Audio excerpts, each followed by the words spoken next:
Hi, everybody. Welcome back to Ungifted. When we left off, Donovan was caught, actually, red-handed, like he was there.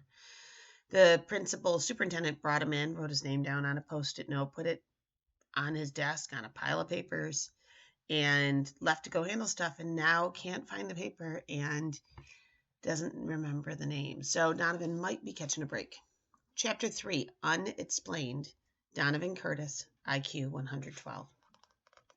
If I didn't die of stress that night, I probably never will. Each time the phone rang, I was convinced it was Schultz calling to rat me out to Mom and Dad. Every knock on the door meant the police were here to arrest the guy who had bombed a basketball game with the weight of the world. Whenever my dad's BlackBerry pinged, I was positive that it was a newsflash. It didn't make for good sleeping. It didn't make for any sleeping. Mom was shocked at the sight of me over breakfast table. I was studying, I told her with a yawn wide enough to drive a truck through. You look like Wile E. Coyote after the Roadrunner dropped him off a cliff, said my sister Katie. She was 26 and had moved back in with us while her husband was deployed to Afghanistan with the Marines. Thanks, Miss Goodyear, I replied absently. Katie was 7 months pregnant, possibly with a baby hippo. One more wisecrack about my sumo stomach and I'll sit on you, she threatened. You think this is a vacation for me? Not for you, for Brad, I returned. He's got an 11,000-mile buffer zone from all this sweetness and light. I regretted it the instant the words passed my lips. Normally the two of us could go back and forth insulting each other for hours, but Katie lapsed into a melancholy silence, a far-off expression in her eyes. It wasn't hard to figure out the cause for reverie. The father of her unborn child was on the opposite side of the world, in a war zone. And even though the first Lieutenant H. Bradley Patterson spent most of his time inside an armored shell of a tank, it had to be on her mind that her husband was in a risky line of work. Mom came over and placed her hands reassuringly on Katie's shoulders. Brad's surrounded by the best trained people with the best equipment money can buy. But her daughter's mind turned out to be somewhere else. Beatrice is coming. Beatrice? Mom echoed. You mean Brad's dog? I thought she was staying with your mother-in-law. She was, Katie explained miserably. But Fanny called this morning. She said she can't cope and she's coming this afternoon to drop off Beatrice. We're getting a dog? I asked, mildly interested. That mutt hates me, Katie moaned. That's the reason she was supposed to go to Fanny in the first place. Beatrice will never forgive me for taking her place in Brad's life. For all I know, she blames me for getting him shipped out, like I made deployment decisions for the Marine Corps. She's your dog too, Katie, Mom lectured. And we'll be delighted to take care of her while Brad's serving his country. Right, Donnie? I'm not touching the poop scoop, I said firmly. My mind was on Schultz, not dogs, that morning. At school, I waited to be called to the office. Between classes, I searched for the summons taped to my locker. Nothing. The anxiety was eating me up from the inside. When the PA announcement finally came, it was almost a relief. Would Donovan Curtis please come to the office? Donovan Curtis, to the office. It was the longest walk I'd ever taken. At each open door, hostile faces glowered at me. Remember, I was still the guy who disrespected our beloved basketball team.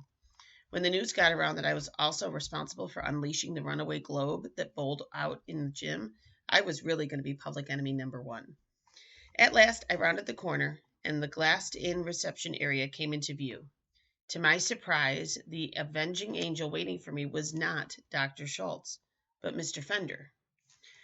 When you serve a detention for me, Mr. Curtis, you serve it to the end, and you don't leave until I tell you it's time.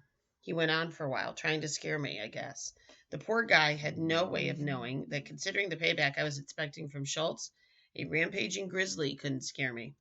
He cut me loose, though, explaining that thanks to the damage in the gym, we students had suffered enough. I had a sneaking suspicion that Schultz wasn't going to see it that way. I couldn't say how much anybody had actually suffered, but the disaster at the basketball game was definitely the hot topic at school. When the glass blew out, I thought it was an explosion, like a terrorist attack. Did you see the statue with the top part missing? It looks like my grandfather when his back goes out. I heard the gym floor is permanently messed up. When they catch the guy who did it, they're going to hang him on a meat hook. Yeah, Nussbaum chimed in. I pity that poor loser. His life isn't worth a used Kleenex. He turned to me. So, Donovan, when do you think you're going to get busted? Shh. I pulled the Daniels into the boys' room and checked the stalls for possible eavesdroppers. This is no joke. The walls have ears. Dude, Nussbaum was offended. We'd never rat out a friend. Listen, that call was a false alarm. Just Fender for skipping out of detention. I don't understand why Schultz hasn't come after me yet. Well, maybe he doesn't know who you are, Sanderson suggested. I shook my head. No, he wrote down my name. I told him where I'd go to school. He's the superintendent. He's got access to every file and record there is. Yeah, did you pick the wrong guy to get caught by or what? Nussbaum agreed. The head honcho of the whole district. I'm wondering if it's not as bad as it looked, I mused in a low voice. A little cleanup, a little wood polish. I heard they're going to have to redo the whole gym floor, Sanderson put in. It costs like zillions of dollars. And don't forget the glass doors, Nussbaum added. You're a dead man walking. I totally agreed. So why wasn't it happening? All day long, and the following days too, I squirmed while rumors spread like head lice, and the Daniels predicted my downfall. There was no escape from the tension at home, where reports of firefights in Afghanistan dominated CNN. Then on Wednesday, Katie's mother-in-law dropped off the dog. The times I'd seen Beatrice, she was a rocket-powered hairball. But the cinnamon chow chow that slunk into our house was listless and meowing. What's wrong with her? Mom asked. She's dying, Fanny declared dramatically and tried to walk out the door. Katie held onto your arm. How do you know? Did she get hit by a car? Is she sick? Her mother-in-law wasn't interested in the details. I can't cope with this at my age. And with that, she was gone. Mom reached down to pat the dog. Beatrice snapped at her hand. She tossed a warning growl over her shoulder at Katie, just in case she might be contemplating a similar move. She's too mean to die, I observed. She can't die, Katie said tragically. Brad loves her. Oh, Brad loves you too, I returned. What does that say about Brad? He'll never forgive me if something happens to her. Well, that's not exactly fair, is it? Mom put in. If anything went wrong, it was on Fanny's watch, not yours. Yeah, that's her whole modus operandi, Katie argued. The minute she saw the writing on the wall, she dumped the dog on me. And how can we take care of Beatrice if she won't even let us go near her? As if in answer, Beatrice picked herself off the floor, walked over to me, and lay down at my feet. Donovan, my mother exclaimed. What did I do? I didn't do anything. Beatrice likes you, Katie said in an awed whisper. So? So you can look after her, Mom reasoned, like this was a huge honor. I declined. Forget it. Besides, if Brad is such a baby about Beatrice, you have to wonder if he's the right person to be in charge of a $20 million tank. But when Beatrice refused to eat, I had to hand feed her with a few lumps of liver-flavored kibble. When it was time to take her out, I was the only one she would allow to put a leash on. When Katie made a bed in the basement, she wouldn't even go down the stairs. I knew I was going to have a roommate. Just call me Dog Whisperer Donovan, as if I don't have enough hassles. Dad came home at 6, bringing the mail. There's a letter from the school, Donnie. Is there anything you want to tell us before we open it? By that time, my tongue was stuck to the roof of my mouth. So I just shook my head and waited for the axe to fall. Who knew how much trouble I'd be in? Suspended, possibly expelled.